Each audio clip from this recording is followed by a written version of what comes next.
ನಮಸ್ಕಾರ. ಇದೀಗ ತಾನೇ ಬಂದ ಮುಖ್ಯವಾದ ಮಾಹಿತಿಗಳು. ಕರ್ನಾಟಕ ಸೇರಿ 5 ರಾಜ್ಯಗಳಲ್ಲಿ SIR ಆರಂಭ.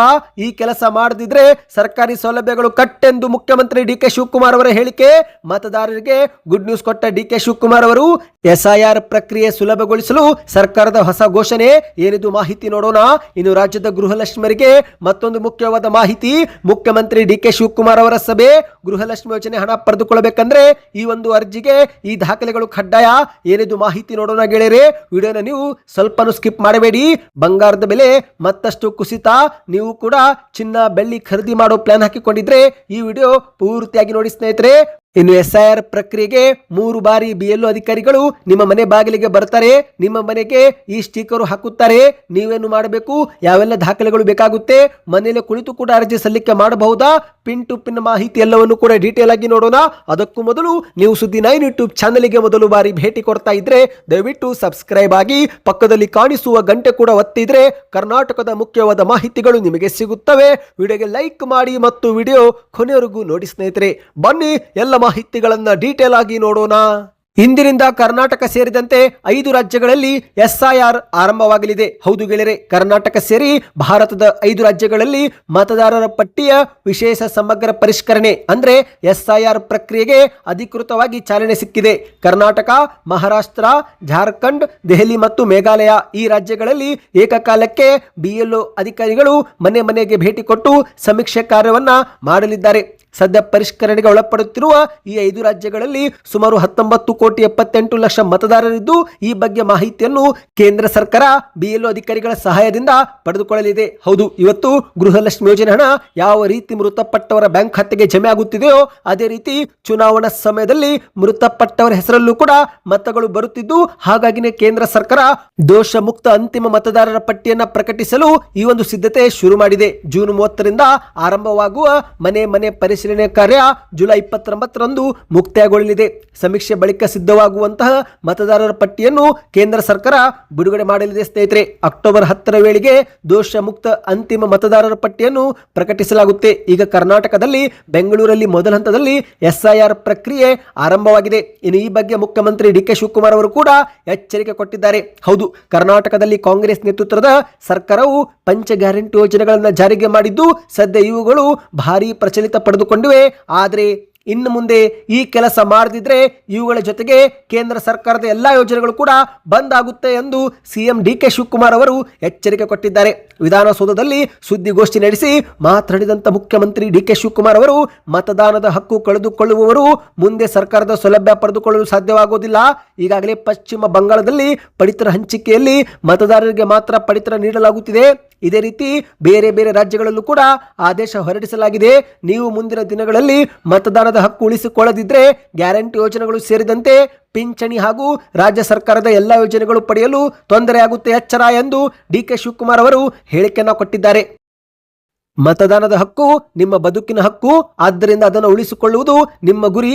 ಈ 18 ವರ್ಷ ತುಂಬಿರುವರು ಚುನಾವಣಾ ಆಯೋಗದ ನಮೂನೆ 6 ವಯೋಮಿತಿ ದೃಢೀಕರಣ ಪತ್ರ ಜೊತೆಗೆ ತುಂಬುವ ಮೂಲಕ ನಿಮ್ಮ ಮತದಾನದ ಹಕ್ಕನ್ನ ಪಡೆದುಕೊಳ್ಳಬಹುದು. ಇನ್ನು BLO ಅಧಿಕಾರಿಗಳು ನಿಮ್ಮ ಮನೆ ಬಾಗಿಲಿಗೆ ಬಂದು ಕೂಡ ಅರ್ಜಿ ನೀಡಲಿದ್ದಾರೆ.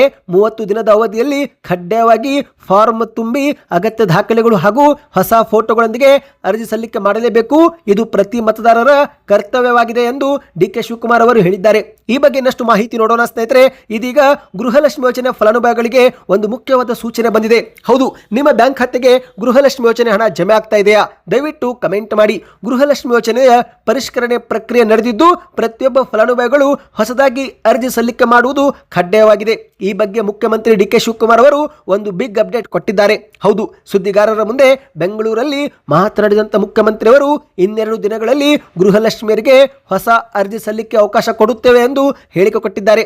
ಈ ಬಾರಿ ಪ್ರತಿ ಮಹಿಳೆಯರು ಈ ಒಂದು ದಾಖಲೆಗಳನ್ನ ಕಡ್ಡಾಯವಾಗಿ ಸಲ್ಲಿಕೆ ಮಾಡಲೇಬೇಕು ಎಂದು ಸ್ವತಃ DK ಶಿವಕುಮಾರ್ ಅವರೇ ಹೇಳಿದ್ದಾರೆ. ಹೌದು ಗೆಳೆಯರೆ, ಆದಾಯ ತೆರಿಗೆ ಕಟ್ಟುತ್ತಿರುವರು, ಮೃತಪಟ್ಟವರು ನಕಲಿ ದಾಖಲೆಗಳನ್ನು ನೀಡಿ ಎಷ್ಟೋ ಜನರು ಒಂದೇ ಕುಟುಂಬದಲ್ಲಿ 4-5 ಮಂದಿ ಗೃಹಲಕ್ಷ್ಮಿ ಯೋಜನೆ ಲಾಭ ಪಡೆದುಕೊಳ್ಳುತ್ತಿದ್ದು, ಹೀಗಾಗಿ ನಾವು ಗೃಹಲಕ್ಷ್ಮಿ ಯೋಜನೆಯನ್ನ ಪರಿಷ್ಕರಣೆ ಮಾಡ್ತಿದ್ದೇವೆ. ಇದೀಗ ಗೃಹಲಕ್ಷ್ಮಿಯರು ಮುಂದಿನ ಬಾರಿ 2,000 ರೂಪಾಯಿ ಪಡೆದುಕೊಳ್ಳಬೇಕಂದ್ರೆ ಹೊಸದಾಗಿ ಅರ್ಜಿ ಹಾಕಬೇಕು. ಮತದಾರರ ಗುರುತಿನ ಚೀಟಿ ನಾವು ಕಡ್ಡಾಯ ಮಾಡಿದ್ದು ವೋಟ್ ಹಾಕಲು ಅರ್ಹರಾದವರಿಗೆ ಮಾತ್ರ ಗೃಹಲಕ್ಷ್ಮಿ ಯೋಜನೆ ಹಣ ತಲುಪುತ್ತೆ ಎಂದು ಡಿಕೆ ಶಿವಕುಮಾರ್ ಅವರು ಹೇಳಿದ್ದಾರೆ. ಹೌದು ಗೆಳೆಯರೆ, ಮತದಾರರ ಪಟ್ಟಿಯಲ್ಲಿ ಯಾರೆಲ್ಲರ ಹೆಸರು ರದ್ದಾಗಿದೆಯೋ ಅವರಿಗೆಲ್ಲ ಗೃಹಲಕ್ಷ್ಮಿ ಯೋಜನೆ ರದ್ದಾಗುತ್ತೆ. APL BPL ಕಾರ್ಡ್ ಜೊತೆಗೆ ಮತದಾರರ ಗುರುತಿನ ಚೀಟಿಯನ್ನು ಕೂಡ ಹೊಂದಿರಬೇಕು.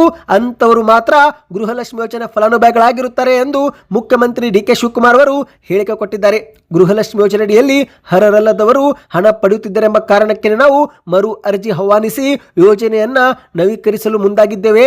ಗೃಹಲಕ್ಷ್ಮಿ, ಗೃಹಜ್ಯೋತಿ ಯೋಜನೆ ಸೇರಿ ಪಂಚ ಗ್ಯಾರಂಟಿ ಯೋಜನೆಗಳು, ವೃದ್ಧಾಪ್ಯ ವೇತನ, ವಿಧವಾ ವೇತನ ಸೇರಿ ಸಾಮಾಜಿಕ ಭದ್ರತಾ ಯೋಜನೆಯಡಿಯಲ್ಲಿ ಫಲಾನುಭವಿಗಳ ಮಾಹಿತಿ ಪಡೆದು ಪರಿಶೀಲನೆ ನಡೆಸುವ ಪ್ರಕ್ರಿಯೆ 1-2 ದಿನದಲ್ಲಿ ಆರಂಭವಾಗಲಿದೆ ಎಂದು ಮುಖ್ಯಮಂತ್ರಿ ಡಿಕೆ ಶಿವಕುಮಾರ್ ಅವರು ಹೇಳಿಕೆ ಕೊಟ್ಟಿದ್ದಾರೆ. ಅಂದ್ರೆ ಸ್ನೇಹಿತರೆ, ಗೃಹಲಕ್ಷ್ಮಿ ಯೋಜನೆ ಮಾತ್ರವಲ್ಲ, ಪಿಂಚಣಿ ಪಡೆದುಕೊಳ್ಳುತ್ತಿರುವ ಫಲಾನುಭವಿಗಳ ಪಟ್ಟಿಯನ್ನು ಕೂಡ ಸರ್ಕಾರ ಪರಿಷ್ಕರಿಸುತ್ತಿದೆ. ಅನರ್ಹರನ್ನು ಹೊರಗಿಟ್ಟು ಅರ್ಹರಿಗೆ ಹಣ ಜಮಾ ಮಾಡುವ ನಿಟ್ಟಿನಲ್ಲಿ ಸರ್ಕಾರ ಈಗ ಕೆಲಸಕ್ಕೆ ಚುರುಕು ಕೊಟ್ಟಿದೆ. ಹೌದು, ಗೃಹಲಕ್ಷ್ಮಿಯರಿಗೆ 2 ದಿನಗಳಲ್ಲಿ ಅರ್ಜಿ ನೀಡುತ್ತೇವೆ ಎಂದು ಡಿಕೆ ಶಿವಕುಮಾರ್ ಅವರು ಹೇಳಿಕೆ ಕೊಟ್ಟಿದ್ದಾರೆ. ಸ್ನೇಹಿತರೆ, ಈ ಬಗ್ಗೆ ಇನ್ನಷ್ಟು ಮಾಹಿತಿ ನೋಡೋಣ. ಅದಕ್ಕಿಂತ ಮೊದಲು ವಿಡಿಯೋಗೆ ನೀವು ಲೈಕ್ ಮಾಡಿಲ್ಲವೆಂದ್ರೆ ಲೈಕ್ ಮಾಡಿ, ಚಾನೆಲ್ಗೂ ಕೂಡ ಸಬ್ಸ್ಕ್ರೈಬ್ ಆಗಿ. ಇದೀಗ ಬಂಗಾರ ಪ್ರಿಯರಿಗೆ ಮುಖ್ಯವಾದ ಸೂಚನೆ. ಹೌದು, ಆಷಾಢ ಮಾಸದ ಮೊದಲ ದಿನದಂದೇ ದೇಶದಲ್ಲಿ ಚಿನ್ನ ಮತ್ತು ಬೆಳ್ಳಿ ಬೆಲೆಯಲ್ಲಿ ಭಾರಿ ಇಳಿಕೆ ಕಂಡು ಬಂದಿದೆ. 22 ಮತ್ತು 24 ಕ್ಯಾರೆಟ್ ಬಂಗಾರದ ಬೆಲೆಯಲ್ಲಿ ದೊಡ್ಡ ಕುಸಿತವಾಗಿದ್ದು, ನೀವೇನಾದ್ರೂ ಚಿನ್ನ ಬೆಳ್ಳಿ ಖರೀದಿ ಮಾಡೋ ಪ್ಲಾನ್ ಹಾಕಿಕೊಂಡಿದ್ರೆ ಇದೇ ಒಂದು ಉತ್ತಮ ಸಮಯ.